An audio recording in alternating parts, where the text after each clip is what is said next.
nenhuma droga? Não uso nenhuma Nem droga. o zero, Álcool, zero. né? De Bebo vez em álcool. quando. Pode crer, pode crer. Álcool, final de semana um vinho, mas minha graduação toda fumei maconha. Minha graduação toda não, parte da graduação fumei maconha. Sim, sim. Era um beberrão, bebia pra caralho, vodka, energético, dormia 3 da manhã, não fazia exercício, tinha sobrepeso. Eu tive bronquite pulmonar aguda, cara, de tanto fumar. Caralho. Eu tossia sangue, eu fumava derby vermelho. Caralho! Derbão vermelho, depois fui pro Marlboro. Na época que cigarro era barato, né? Pode crer, Era caro agora pra com os caralho. impostos tá... Fudeu. Agora tem que comprar do PCC pra comprar barato.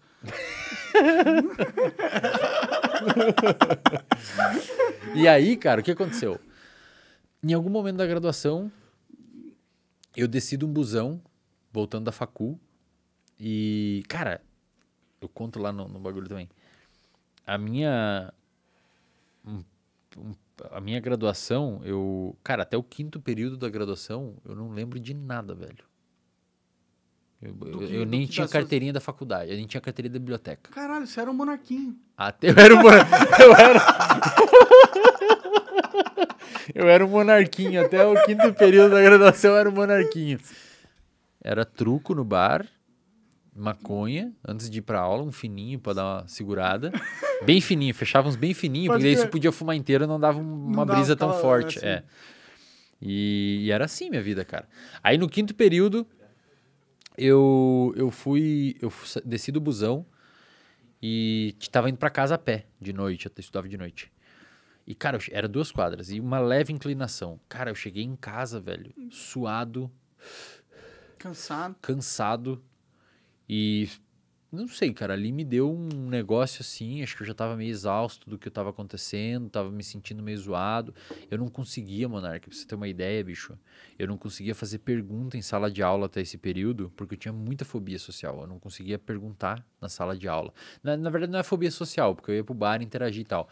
Especificamente dentro do contexto de sala de aula, eu não conseguia me desenvolver e tirar minhas dúvidas. Tinha uma paranoia, uma insegurança. Eu me achava muito burro, cara. Muito burro. Pra caralho, assim. Tinha uma crença de burrice. Por que você achava burro?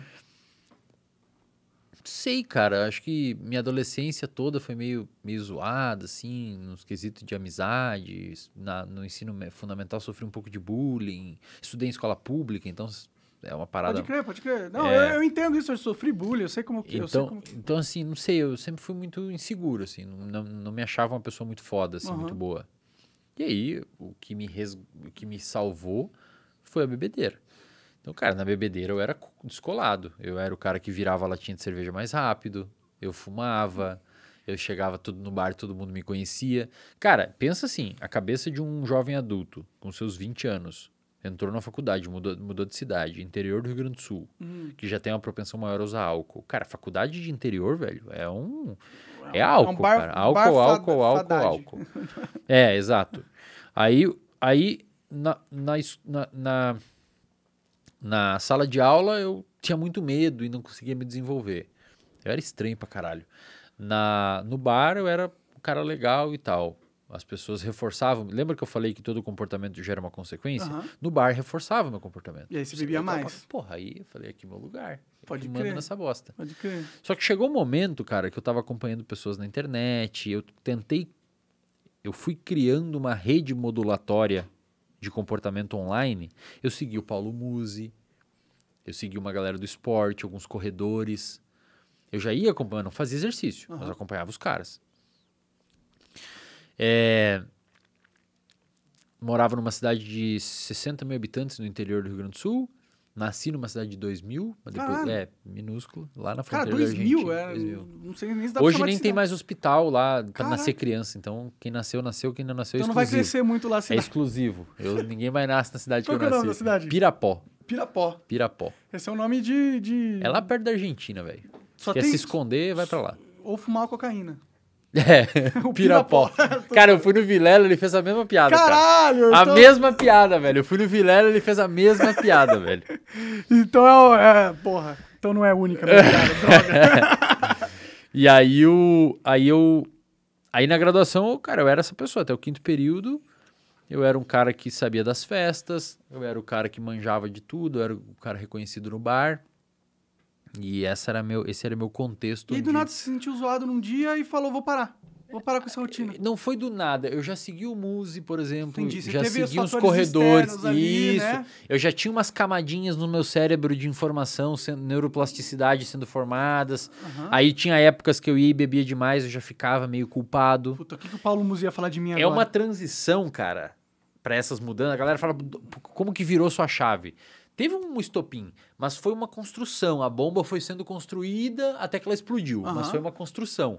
E essa construção foi via moduladores externos. Eu comecei a seguir a galera do fisiculturismo, segui o Leandro Twin, eu segui o pessoal da Maromba, eu comecei a seguir alguns corredores.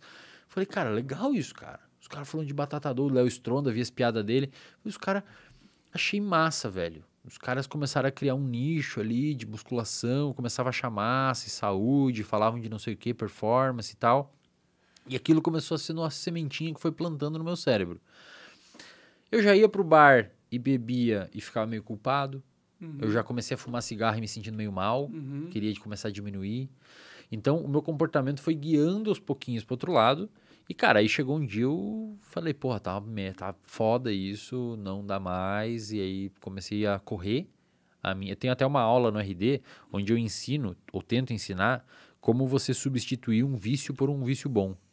Então, o vício do cigarro eu transformei em corrida. No hábito da corrida. Eu comecei a correr e fumava ao mesmo tempo. Eu comecei a correr. Ah, tá, mas não corria fumando. Não. Eu saía a correr. Voltava Cara, fumar. eu corria meio quilômetro e quase morria, velho. Morria, não tinha... Aí chegava em casa, tomava um banho e fumava um cigarro. Cara, aquilo ali já não era o cigarro já era mais nocivo pra mim. Eu fumava contrariado, porque eu não conseguia parar. Aí, com o tempo, eu comecei a aumentar a minha corrida. E eu comecei a curtir o processo de correr. Começou a ficar legal, suar, me sentir bem, a endorfina da corrida e tal. Comecei a perder um pouco de peso, a calça afrouxou. Eu comecei a sentir outros prazeres, que não só na bebida e no cigarro. E chegou um momento que o cigarro estava atrapalhando minha evolução na corrida. Eu comecei a correr 5 km, eu fumava só quinta, sexta e sábado e domingo. E o cigarro, eu percebi que eu não evoluía na corrida por conta do cigarro. Aí eu comecei a ver o cigarro como nocivo. De verdade, estava me atrapalhando. Eu estava vendo que ele estava me atrapalhando. Você queria correr mais, você queria ter... E o cigarro travava. Aham. Então eu comecei a conseguir finalmente liberar o cigarro e cada vez eu corria para substituir aquilo. Pode crer. E aí assim eu fui mudando, comecei a estudar. Eu comecei a perceber que conhecimento é poder. Quando você tem conhecimento, por exemplo, eu tô aqui hoje porque a gente não se conhecia. Sim. Você não me trouxe aqui porque você me conhecia e quer me divulgar. Trouxe por causa do seu conhecimento. Exato. Você quer ouvir eu falar, quer que eu fale pro seu público, quer que eu te ajude, Você que eu vai dar um ajude bom as papo pessoas. e é o meu trabalho, ter bom papo. Exato. Então todo mundo ganha e você ganha, eu ganho, todo mundo sai ganhando. É uma troca justa, uma troca honesta, mas o meu conhecimento me trouxe aqui. Verdade. E na época eu percebi, não que eu ia chegar em lugares assim, mas eu percebi que, cara, assim, todas as pessoas que eu escuto e que eu admiro sabem algo. Ou executam um comportamento legal, ou falam uma coisa massa. Sim.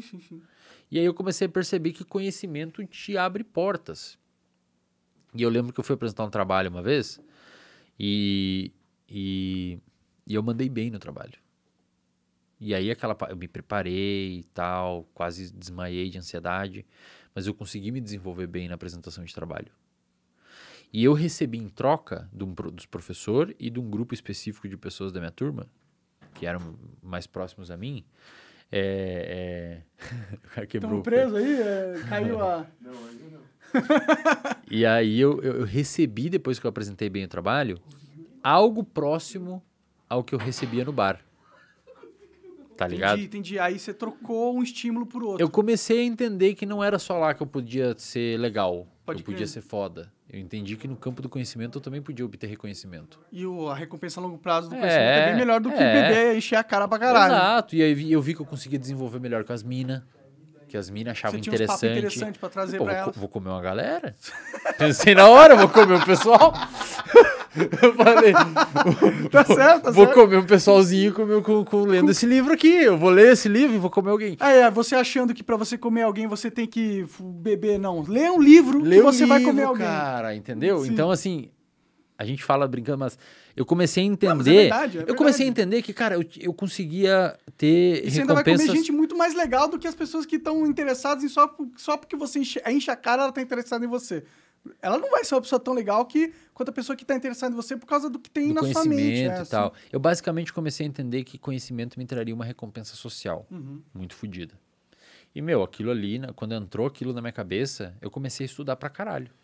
Só estudar. Estudar, correr. Bebia, final de semana saía, curtia. Mas, cara, passou aquela ideia de eu preciso estar aqui pra ter uma função. Feliz. Agora eu consigo aqui também. Pode crer. E aí, meu, quando isso acontece, você meio que consegue diluir um pouco e você não fica naquela fricção, naquele comportamento de fricção. Comecei a estudar. Chegou no final da graduação, falei, cara, eu vou fazer mestrado. Vou pra Florianópolis fazer mestrado. Todo mundo riu de mim, todo mundo me falou, não, que vai pra Florianópolis, vai lá nos grandão, lá estudar numa federal. Eu estudei numa particular, cara. Monark, eu estudei numa particular do Rio Grande do Sul, no interior, e eu fiquei em 17º suplente no vestibular. O que isso significa? Que eu fiquei em 17º depois do último. Caralho! Então tu foi mauzão. Pra caralho. Sabe quanto foi minha nota no vestibular? 32. De 100? De 100. Entendi. Isso é bem ruim. É ruim pra caralho, velho. Mas não fique triste. Sabe quanto foi a minha no vestibular? 0, porque eu nunca fiz. Eu nunca tive capacidade. Eu nunca achei que eu poderia entrar numa faculdade. Cara, imagina. 16º suplente. Aí, como era uma faculdade particular, muita gente não foi fazer. Porque não conseguiu FIES. Eu fiz FIES, pago até hoje minha faculdade. Eu financiei. E aí eu fui lá e comecei a fazer a porra da faculdade. Achei que não ia virar muita coisa, fui fazendo, estudei, entrei no mestrado, depois aí teve toda essa transformação. Eu comecei a ver o valor do conhecimento. Aí entrei no mestrado, fiz o meu mestrado em 1 ano, normalmente demora 2, fiz em 1. Entrei no doutorado, fiz o doutorado até 2020 com bolsa, ou seja, eu ganhava 2.200 que legal. Com bolsa do governo para fazer o doutorado.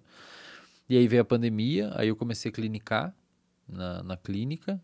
Até então era dedicação exclusiva pro doutorado. E aí, cara, aí começou a virar a minha vida, né? Aí a primeira pessoa que me chamou para um podcast foi o Petri. Pode crer. O Petri lá onde era o Flow, Deriva, na casa lá, sim. na Deriva. E, cara, quando eu fui no Petri, a minha vida mudou para sempre, cara. Porque viralizou, a galera começou a ouvir, a galera começou a curtir, aí minha clínica, eu comecei a ter muito fluxo de paciente. E aí me chamaram para outros podcasts, e aí eu fui falando sempre esses assuntos que eu falo aqui. E hoje eu tô aí com essa escola de 40 e poucos mil alunos. Isso foi uma sacada de business bem forte, assim. Imagino que, 40 mil alunos numa... É muita coisa, mano. É muita coisa. Fatura 1 milhão por mês. É muita coisa, velho. Pelo amor de Deus. Fatura 1 milhão por mês hoje a empresa. Aí, como conhecimento é bom, né? 2 anos atrás eu ganhava 2.200 uma bolsa de doutorado, cara. Cara, e foi rápido, né? Foi tipo... velho. Eu abri em janeiro, cara. Tem 42 mil. Caralho, A gente tá chegando, a gente vai chegar em 100 mil nessa porra. 150 mil. Cara, e olha que louco. Foda. Sabe o que vai acontecer também? Amanhã eu vou no podcast do Cariani e do Muzi. Da hora, que eram os caras que você olhava acompanhava lá atrás. Hoje são os meus amigos. O Muzi, principalmente, o que eu conheço mais próximo. Foi meu paciente, inclusive. E... mesmo? Foi meu paciente. Petri também foi. Petri virou meu paciente depois. Que da hora, que da hora. Então, o que eu digo pra... O Monark vai virar. Daqui a pouco já é ele, entendeu? Eu vou ser um paciente difícil, viu? Eu sou mais quebrado que a maioria aí. Se bem que o Petri é quebradinho também. O Petri foi um pequeno desafio. Então, assim, eu gosto de falar isso, cara. Não é... A galera sempre... E assim, tudo isso aconteceu, Monark, e eu tenho as minhas ressalvas sobre o quão foda eu sou. Ainda assim, eu tenho as mesmas ideias que eu tinha lá na graduação. Todo mundo tem medo, cara, sim, de não ser legal e tal. Sim. Mas eu gosto de falar isso não por uma questão de se achar. Não, eu quero que a molecada que esteja assistindo... Essa é a minha função indo em podcast, tá? Eu quero que a molecada que esteja assistindo veja o conhecimento como uma coisa que dá poder. Não necessariamente pro mal. Pode dar pro mal também. Claro. Mas eu preciso que o povo entenda que, estudar... Porque quando a gente é adolescente, jovem adulto ou adolescente, a gente normalmente associa... tem que estudar, sabe? tem que estudar, velho. Sim, eu sou esse cara. Tem que estudar pra prova. Beleza, é um saco, velho, estudar pra prova. Sim. Prova de faculdade é uma bosta, tem matéria que você não vai gostar. Mas não deixa a faculdade atrapalhar seus estudos. Você é um cara, por exemplo, que falou, eu não sei o que estudar. Mas, cara, você citou o Sam Harris. Você estuda, cara. Que tipo, pra mim você isso não é estuda. estudo, Mas é, cara. Pra mim é só ver vídeo no YouTube. Não tá isso é estudo, cara. Você tá obtendo conhecimento. Não, claro. Se você Saca? quiser analisar friamente a palavra estudo. Mas é isso que eu quero falar pra galera. Não deixa a parte acadêmica, porque eu não consigo fazer direito acadêmica, significa que eu não sou um cara que obtém conhecimento. Você obtém conhecimento. Sim. E tenta entender que essa obtenção de conhecimento, ela é extremamente importante para tudo que você for fazer na sua vida dali para frente. Você, por exemplo, se você voltar um pouquinho na sua memória e olhar as pautas que você teve aqui no podcast, muito provavelmente boas perguntas que você fez ou bons talks que você fez foi porque você leu alguma coisa antes e trouxe para conversa. Claro. Tipo hoje do Sam Harris, etc. Sim. Então, eu preciso que as pessoas, e eu vejo como essa uma grande missão minha, assim, um propósito meu de vir aos lugares e falar de comportamento, pra galera, primeiro, entender que se você tiver uma vida um pouquinho mais regrada, não precisa ser um paranoico, mas um pouquinho mais regrado em questão de alimentação, sono, fazer um exercício aqui e ali, ler meia dúzia de livro, muito provavelmente você vai ter uma vida muito boa. E segundo, cara, se você obter conhecimento, isso pode abrir portas que sem o conhecimento você nunca teria acesso. Você acaba de assistir um corte do Monarch Talks. Agradeço demais, mas se você quiser ver o vídeo na íntegra e acompanhar ao vivo todas as transmissões, você tem que ir lá no rumble.com/monarch para não perder nada. Segue a gente lá.